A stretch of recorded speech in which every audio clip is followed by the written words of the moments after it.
গুচ্ছ গুচ্ছ রক্তকরবীর মতো, কিংবা সূর্যাস্তের জ্বলন্ত মেঘের মতো আসাদের ষাট উঠছে হাওয়ায় নীলিমায়।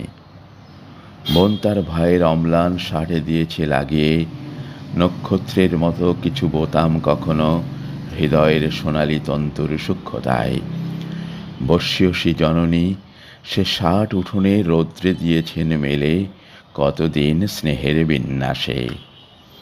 ডালিম গাছের মৃদু ছায়া আর রোদ্দুর শোভিত মায়া উঠোন ছেড়ে এখন সে ষাট শহরের প্রধান সড়কে, কারখানার চিমনি চূড়োয় গমগমে ভুনুর আনাচে কানাচে উঠছে উঠছে অবিরাম। আমাদের হৃদয়ের রৌদ্র ঝলসিত প্রতিধ্বনিময় মাঠে চৈতন্যের প্রতিটি মোর্চায় আমাদের দুর্বলতা, ভীরুতা, কলুষ আর লজ্জা সমস্ত দিয়েছে ঠেকে একখণ্ড বস্ত্র মানবিক। আসাদের ষাট আজ আমাদের প্রাণের পতাকা।